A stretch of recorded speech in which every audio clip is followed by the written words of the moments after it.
Ok, alors quelques vidéos et on a terminé avec cette partie un petit peu où on apprend les petits secrets de React, comme ça, et on pourra commencer à créer des composants, des petites animations et tout, vous allez voir, ça va être un petit peu plus fun.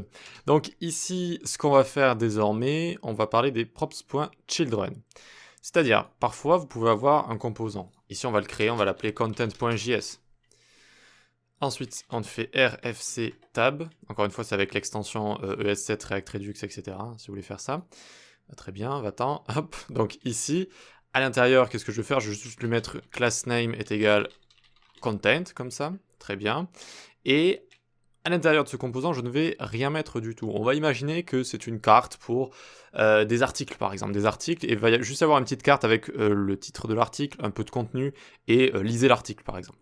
Donc, à chaque fois, à chaque article, ça va être différent ce qu'il y a à l'intérieur. Il va y avoir un titre différent, il va y avoir une petite aperçu de texte différente, etc. Donc, à l'intérieur, ici, je ne vais pas le remplir. Je ne vais pas le remplir, et je vais le remplir seulement au moment où je l'utilise. Ok? Donc déjà, je vais lui rajouter un tout petit peu de style, juste pour que ce soit pas très, très laid. Donc on va mettre padding 12 pixels en haut et en bas, 15 pixels à gauche et à droite, border, 1 pixel solide, hashtag 222, et max width 300 pour que ça fasse une petite carte, et margin 0 auto pour le centrer. C'est tout. Ok? Donc index.js se fait importer dans index.css se fait importer ici. Donc vous inquiétez pas, on a accès à ce CSS, ça va l'appliquer sur toute notre application. Donc très bien, on a notre content juste ici, je vais l'importer dans mon app.js, dans mon composant root, celui qui est tout en haut de mon application, donc je l'importe. Import content from content. Et je vais l'utiliser ici. Donc je vais enlever toggle et je vais utiliser content ici. Très bien. Donc il est là, vous voyez que j'ai ici juste les bordures qui sont en train d'apparaître et le padding que j'ai mis, tout simplement. Et à l'intérieur d'un composant, vous pouvez faire ceci. Hop. Alors, hop, à l'intérieur, vous pouvez y mettre du contenu. Vous pouvez y mettre du contenu. Donc, dans les autres frameworks CSS, ça s'appelle les slots. Et ici, ça va être les props.children. Donc, par exemple, je mets H1 ici, titre de mon article 1.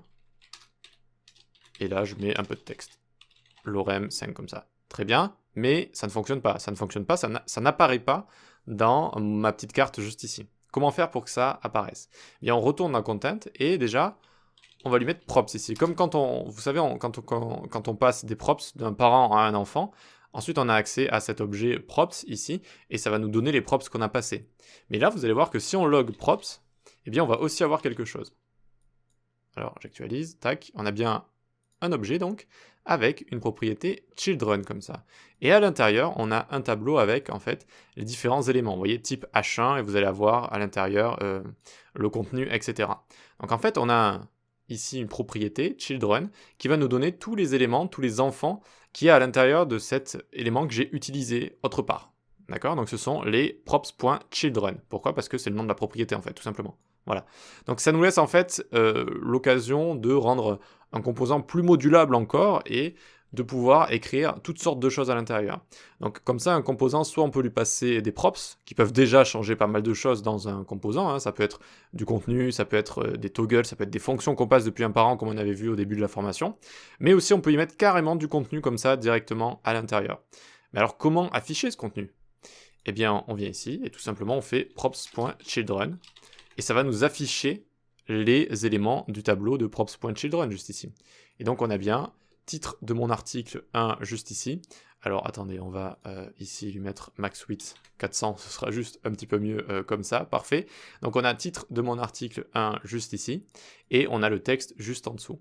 Et si je viens et que je copie-colle, vous l'aurez deviné, hop, on va pouvoir mettre 2 et 3 comme ça. Et donc on a bien le titre de mon article 1, 2 et 3, avec le texte qu'on veut, etc. à l'intérieur.